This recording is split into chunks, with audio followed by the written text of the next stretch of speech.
اما بعد فقد قال رسول اللہ صلی اللہ علیہ وآلہ وسلم یا علی انت وشیعتک هم الفائزون یوم القیامہ صلوات.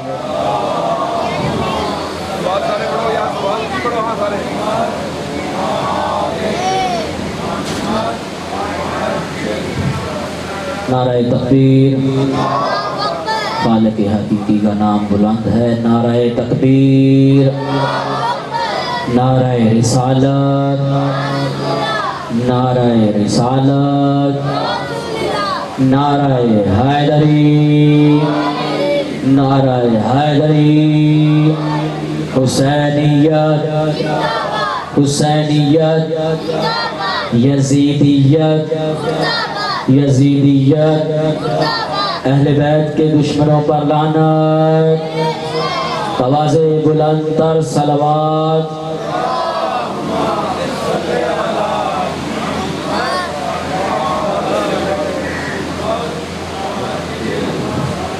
دعا ہے خالق منان ہم سب کا اس بارگاہ اقدس پر چل آیا اپنی بارگاہ میں قبول و منظور فرمائے. اس ذکر و اذکار کے ذریعے اس تذکرہ اہل بیت علیہم السلام کے ذریعے ہم سب کے صغیرہ اور کبیرہ گناہوں سے درگزر فرمائے. دعا ہے خالق منان ہمارے آخری ایمان کے ظہور میں تعجیل فرمائے.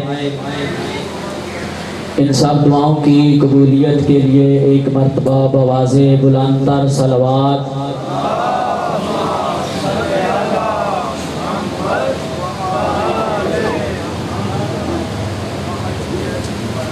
دوستوں بزرگوں عزیزوں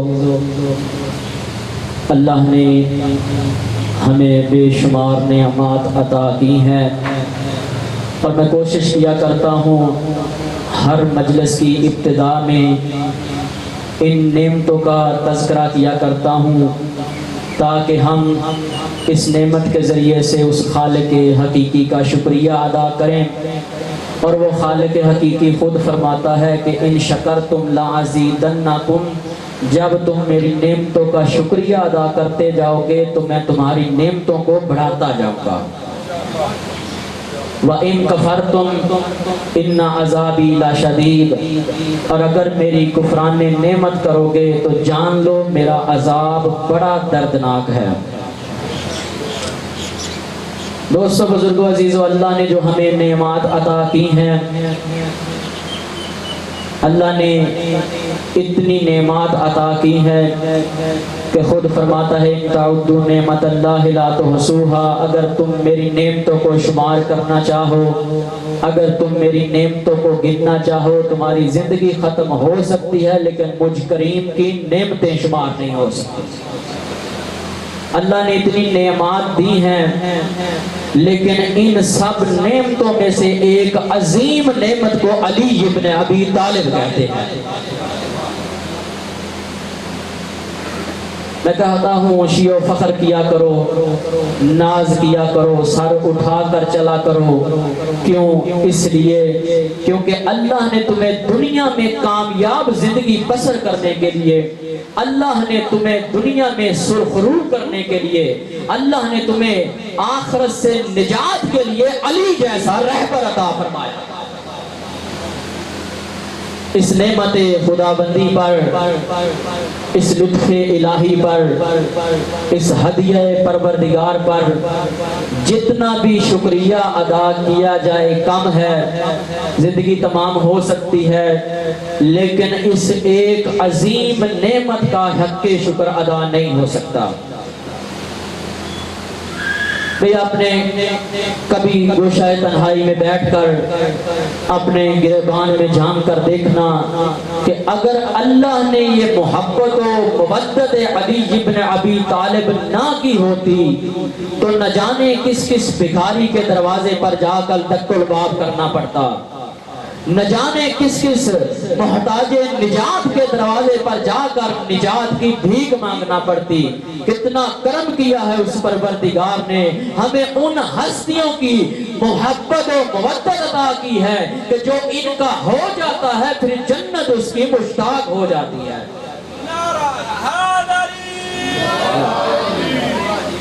عقیدہ توحید میں کیا ہے کہ سب سے پہلے اللہ کو مانو۔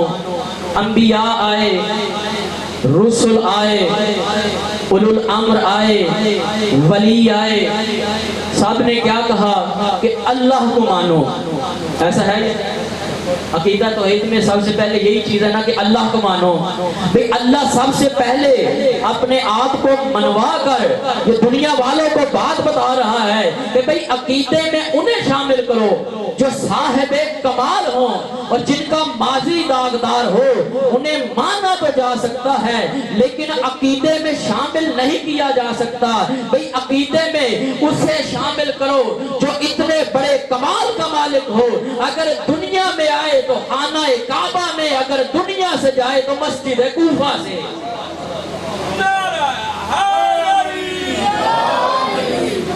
اللہ نے بڑی عظمت عطا کی ہے مولا علی کو، بڑی فضیلت عطا کی ہے۔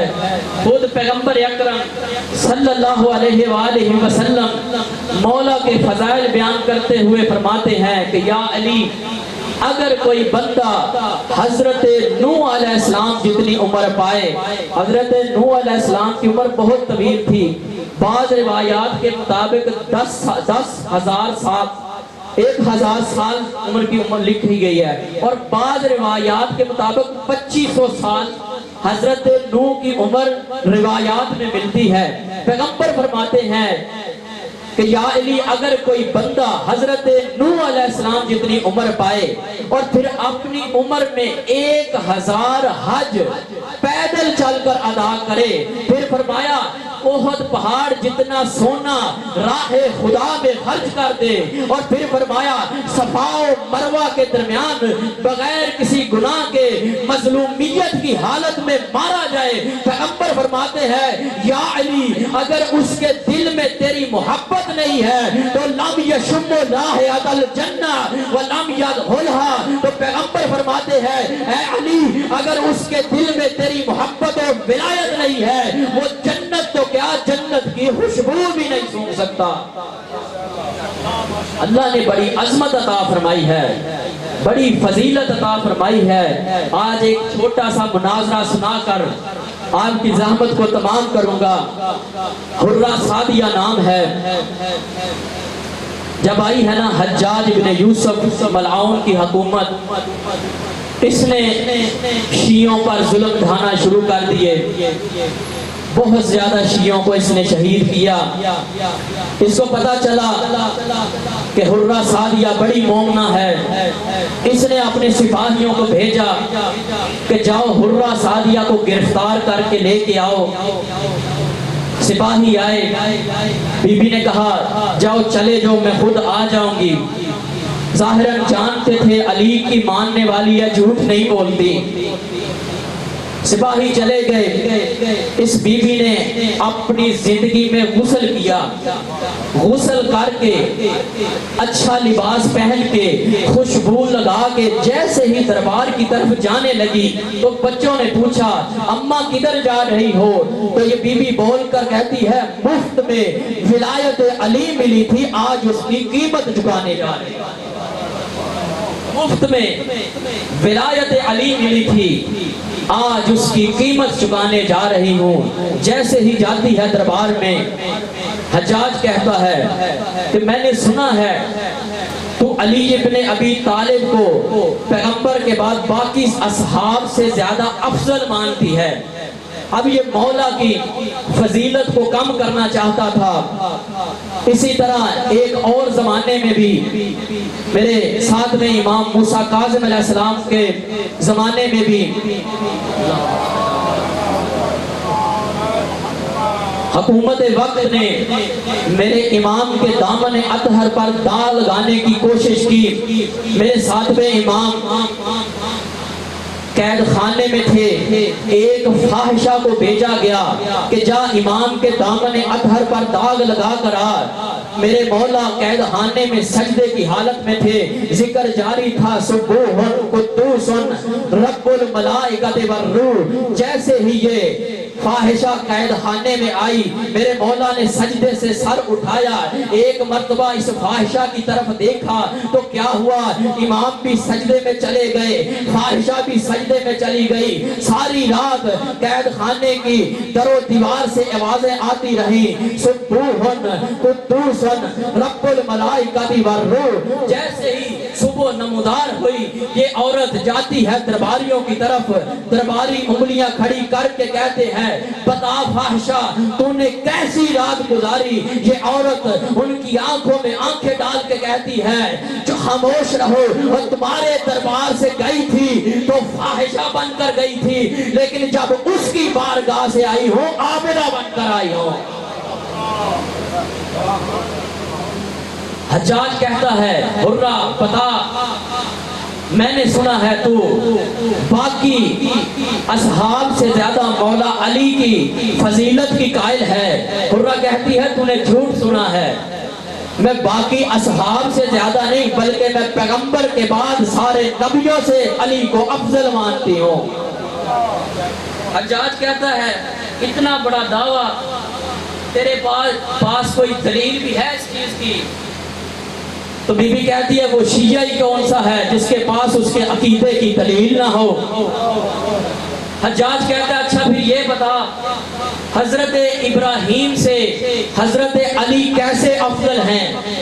تو بی بی کہتی ہے قرآن میں ہے کہ حضرت ابراہیم نے کہا رب آرنی کیف تحیی الموتیٰ، اے پروردگار مجھے دکھا تو مردوں کو کیسے زندہ کرتا ہے۔ تو اللہ نے کہا اے ابراہیم کیا ایمان نہیں ہے؟ کہا قال بلا، ایمان ہے، ولیکن لیطمئن قلبی، لیکن میں اپنے قلب کے اطمینان کے لیے کہہ رہا ہوں اے پروردگار مجھے تو دکھا تو مردوں کو کیسے زندہ کرتا ہے۔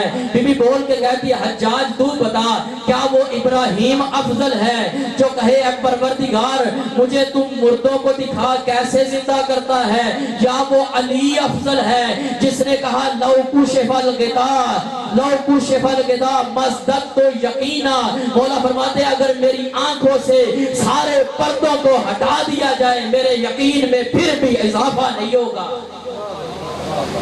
حجاج کہتا ہے اچھا یہ بتا کہ مولا علی پھر آدم سے کیسے افضل ہیں؟ بی بی کہتی ہے کیا تم نے قرآن نہیں پڑھا؟ کہتا ہے قرآن پڑھا ہے لیکن قرآن میں کوئی ایسی آیت نہیں ملی جو علی کی فضیلت پر دلالت کرتی ہو۔ تو بی بی نے کہا تو نے قرآن ہی نہیں پڑھا، قرآن میں موجود ہے، سورہ بقرہ میں موجود ہے یہ واقعہ کہ جب اللہ نے حضرت آدم کو کہا کہ اے آدم آپ نے فلاں درخت کے نزدیک نہیں جانا، حضرت آدم اس درخت کے نزدیک چلے گئے، اس درخت کا میوہ کھا لیا تو اللہ نے حضرت آدم کو جنت سے زمین پر بھیج دیا۔ جب جنت سے زمین پر بھیجا تو جنتی لباس واپس لے لیا۔ تو بی بی کہتی ہے حجاج تو بتا کیا وہ آدم افضل ہے جب جسے جنت سے نکالا جائے تو اس کا جنتی لباس واپس لے لیا جاتا ہے، یا وہ علی افضل ہے جس کے بیٹوں کے لیے عید کے دن جنت سے لباس آئے۔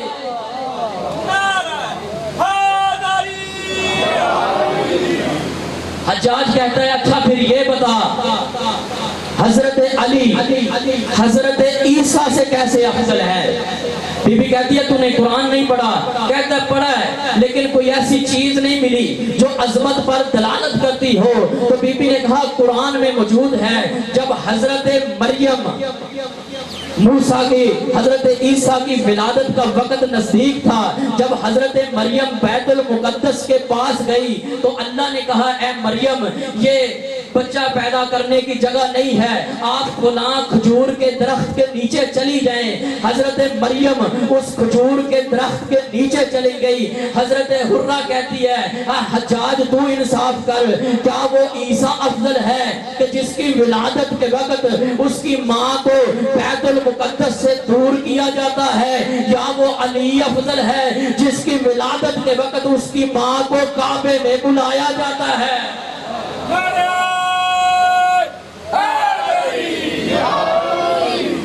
حجاج کہتا ہے اچھا پھر یہ بتا علی موسیٰ سے کیسے افضل ہے؟ بی بی کہتی ہے تو نے قرآن نہیں پڑھا، پھر وہی کہتا ہے قرآن پڑھا ہے لیکن قرآن میں کوئی ایسی آیت نہیں ملی۔ تو میں کہوں گا حجاج بدبخت، قرآن تب سمجھ آتا ہے جب قرآن والوں سے لیا ہو۔ بی بی کہتی ہے تو نے قرآن نہیں پڑھا، قرآن میں موجود ہے کہ جب اللہ نے کہا اذهب الى فرعون انه طغى، اے میرے موسیٰ، اے میرے لاڈلے نبی جاؤ فرعون کے پاس، وہ سرکش ہو گیا ہے۔ حضرت موسیٰ کہتے ہیں پروردگار میں نے ان کا ایک بندہ مارا ہے، مجھے خوف ہے کہیں وہ مجھے قتل نہ کر دیں، اے پروردگار تو میرے بھائی ہارون کو میرا وزیر بنا کے میرا جانشین بنا کے میرے ساتھ بھیج۔ اب حرہ کہتی ہے حجاج تو بتا کیا وہ موسیٰ افضل ہے جو ایک بندہ مار کر قتل ہونے کے خوف سے فرعون کے پاس نہیں جاتا، یا وہ علی افضل ہے جس نے بدر میں مارے، جس نے احد میں مارے، جس نے خندق میں مارے، جس نے خیبر میں مارے، کسی کے چاچے کو مارا، کسی کے مامے کو مارا، کسی کے بھائی کو مارا، تنہا سورہ برات کی آیتیں لے کر کعبہ میں چلا گیا۔ یہ تو حرہ سعدیہ کا تھا، یہ بہت لمبا مناظرہ ہے۔ اب مولا علی صحابہ سے کیسے افضل ہے؟ تو مولا علی اور صحابہ میں بنیادی فرق ہے۔ بھئی صحابہ وہ ہیں جو آیتوں کا انتظار کرتے ہیں کہ آیتیں آئیں تاکہ ہم ان پر عمل کریں۔ آیت آئی وَأَقِيمُوا الصَّلَاةَ، نماز قائم کرو، صحابہ نے نماز پڑھی۔ آیت آئی وَآتُوا الزَّكَاةَ، زکوٰۃ دو، صحابہ نے زکوٰۃ دی۔ آیت آئی وَلِلَّهِ عَلَى النَّاسِ حِجُّ الْبَيْتِ مَنِ اسْتَطَاعَ عَلَيْهِ سَبِيلًا، حج کرو، صحابہ نے حج کیا۔ آیت آئی کتب علیکم الصیام کما کتب علی الذین من قبلکم، روزہ رکھو، صحابہ نے روزہ رکھا۔ آیت آئی جاہدوا فی سبیل اللہ، اللہ کی راہ میں لڑو، صحابہ اللہ کی راہ میں لڑے۔ آیت آئی خمس دو، صحابہ نے خمس دیا۔ بھئی صحابہ میں بڑا فرق ہے، صحابہ وہ ہیں جو آیتوں کا انتظار کرتے ہیں، لیکن مولا علی وہ ہے جن کی آیتیں انتظار کرتی ہیں۔ یہ رکوع میں زکوٰۃ دیں تو ہم آئے، یہ اللہ کی راہ میں روٹیاں دیں تو ہم آئے، یہ خیبر کو فتح کریں تو ہم آئے۔ بڑی فضیلت ہے مولا علی کی۔ اگر پوچھنی ہے تو جا رحمان سے پوچھ، اگر پوچھنی ہے تو جا رحمان سے پوچھ، رحمان کے قرآن سے پوچھ، قرآن کے سورہ رحمان سے پوچھ۔ اگر پھر بھی سمجھ نہ آئے تو جا مرج البحرین یلتقیان سے پوچھ، اگر پھر بھی سمجھ نہ آئے تو جا میسم کمبر و سلیمان سے پوچھ۔ اگر تجھے پھر بھی مولا کی فضیلت سمجھ میں نہ آئے تو جا جبریل کے پر سے پوچھ، خیبر کے در سے پوچھ، مرحب کے سر سے پوچھ۔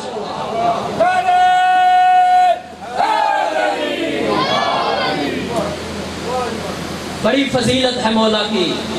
اللہ نے سارے نبی ایک جیسے نہیں بنائے، اللہ نے سارے رسول ایک جیسے نہیں بنائے، ہر نبی کا رتبہ مختلف ہے۔ نبی آدم کا رتبہ اور ہے، نبی نوح کی منزلت اور ہے، ابراہیم کی خلت اور ہے۔ اللہ نے سارے نبی ایک جیسے نہیں بنائے، اور خود قرآن میں ارشاد فرماتا ہے وَإِذِ ابْتَلَىٰ إِبْرَاهِيمَ رَبُّهُ بِكَلِمَاتٍ فَأَتَمَّهُنَّ قَالَ إِنِّي جَاعِلُكَ لِلنَّاسِ إِمَامًا، اے ابراہیم ہم تجھے لوگوں کا امام بنا رہے ہیں۔ اس خدا کی اپنی مسلط ہے، اس کی اپنی مسلط کے تقاضے کہ اس نے حضرت آدم کو جسے عام لوگوں کا امام بنانا تھا اسے بھی ایک غار میں پیدا کیا، اور جسے متقیوں کا امام بنانا تھا اسے اپنے گھر میں پیدا کیا۔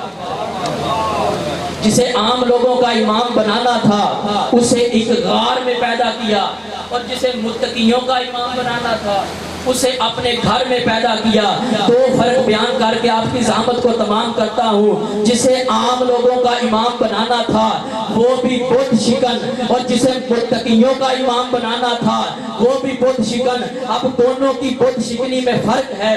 جسے عام لوگوں کا امام بنانا تھا اس نے بت توڑے بت پرستوں سے چھپ کر، اور جسے متقیوں کا امام بنانا تھا اس نے بت توڑے بت پرستوں کو دکھا دکھا کر۔ اس دن بابر والوں کا میلہ تھا، سارے میلے کی طرف جا رہے تھے۔ حضرت ابراہیم سے کہتے ہیں ابراہیم چل میلے پہ چلتے ہیں۔ حضرت ابراہیم کہتے ہیں انی سکیم، میں پہلے ہی سے تمہارے مشرکانہ عقائد کی وجہ سے بیزار ہوں، میں نہیں جاؤں گا۔ سارے لوگ چلے گئے، شہر خالی ہو گیا۔ حضرت ابراہیم نے کلہاڑا لیا، کلہاڑا لے کر بت قدے میں چلے گئے۔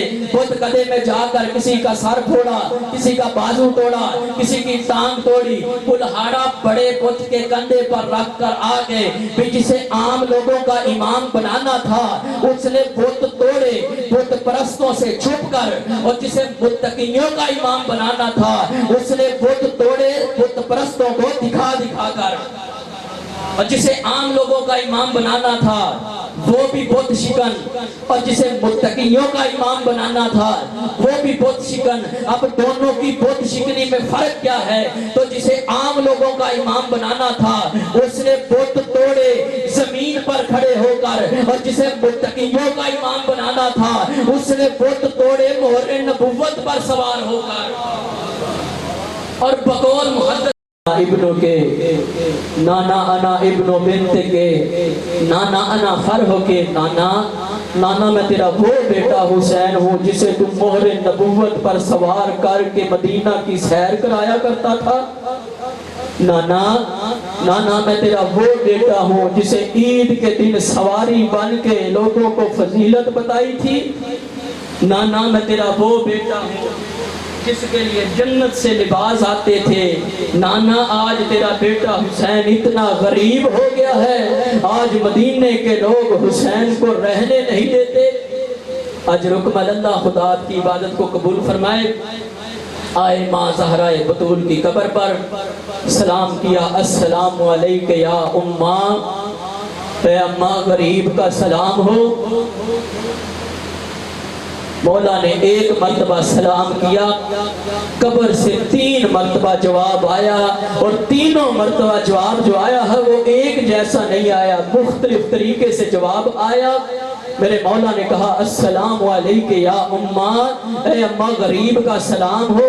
قبر سے پہلا سلام کا جواب آیا علیک السلام یا غریب الام، اے ماں کے غریب لال تجھ پر بھی میرا سلام ہو۔ اجرکم اللہ، قبر سے دوسرا جواب آیا علیک السلام یا عطشان الام، اے ماں کے پیاسے لال تجھ پر بھی میرا سلام ہو۔ اجرکم اللہ، قبر سے تیسرا سلام کا جواب آیا علیک السلام یا سہقان الام۔ سہقان عربی میں اس چیز کو کہا جاتا ہے جسے چکی کے دونوں پتھروں کے درمیان پیس دیا جاتا ہے۔ بی بی رو کے کہتی ہے علیک السلام یا سہقان الام، اے میرا لال تجھ پر بھی میرا سلام ہو۔ اور جس پر شمال کے گھوڑے جنوب کو دوڑ جائیں گے، اور جنوب کے گھوڑے شمال کو دوڑ جائیں گے، اور لاش اس طرح پس جائے گی، اور جب زینب آئے گی اپنے بھیا کے لاشے کو دیکھے گی، اسے پتہ نہیں چلے گا سینے کی ہڈیاں کدھر گئی اور کمر کی ہڈیاں کدھر گئی۔ حضرت اللہ رو کر کہے گی کیا میرا بھیا حسین تو ہے؟ حضرت اللہ خدا کی عبادت کو قبول فرمائے۔ بڑا مشکل سے مدینے کو چھوڑا، الوداع کر رہے ہیں نانے کا مدینہ۔ آئے نانے کی قبر پر، کہا نانا تیرے دین کی بقا کی خاطر، تیری امت کی اصلاح کی خاطر نانا تجھے بابا نانا تجھے الوداع کہتا ہوں۔ اجرکم اللہ۔ عبداللہ ابن سنان کہتا ہے میں 28 رجب کو مدینے میں آیا، میں نے دیکھا مدینے کے لوگوں کے چہرے اترے ہوئے تھے، ہر کسی کے چہرے پر پریشانی کے آثار تھے۔ میں نے پوچھا یہ مدینے کے لوگوں پر پریشانی کیسی ہے، یہ اضطراب کی کیفیت کیسی ہے؟ تو کسی بتانے والے نے بتایا تجھے نہیں پتا، مدینے کے سردار مدینے کو چھوڑ کر جا رہے ہیں۔ اجرکم اللہ یہ کہتا ہے کون مدینے کے سردار؟ کہا حسین ابن علی مدینے کو چھوڑ کر جا رہے ہیں۔ اجرکم اللہ عبداللہ کہتا ہے میں نے چاہا میں بھی اپنے مولا کو سلام کروں، اپنے مولا کی جانے کی تیاری کو دیکھوں۔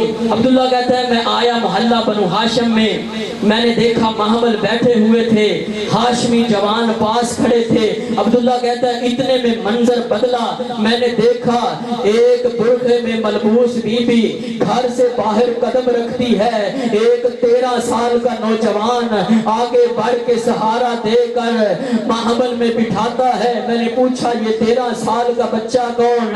کہا یہ حسن کی نشانی قاسم ہے۔ عبداللہ کہتا ہے ابھی منظر بدلا، میں نے دیکھا ایک 18 سال کا جوان آگے بڑھا، ایک مرغے میں ملبوس بی بی گھر سے باہر قدم رکھا، یہ جوان آگے بڑھا، اس نے سہارا دے کر بی بی کو محمل میں بٹھایا۔ عبداللہ کہتا ہے میں نے پوچھا یہ 18 سال کا جوان کون ہے؟ تو بتایا یہ ہم شکل پیغمبر علی اکبر ہے۔ عبداللہ کہتے ہیں یکے بعد دیگرے بیبیاں آتی گئیں، جوان محملوں میں بٹھاتے گئے۔ عبداللہ کہتا ہے لیکن ایک ایسا منظر آیا، میں نے دیکھا ایک بلند قامت بی بی جیسے ہی اس نے گھر سے قدم باہر رکھا حسین سے کرسی چھوٹ گئی۔ عباس آگے بڑھے، علی اکبر آگے بڑھے، قاسم آگے بڑھے، کسی نے بی بی کو سہارا دیا، کسی نے محمل کی مہار کو پکڑا، بڑے ادب کے ساتھ بی بی کو محمل میں بٹھایا۔ عبداللہ کہتا ہے میں نے پوچھا یہ بی بی کون؟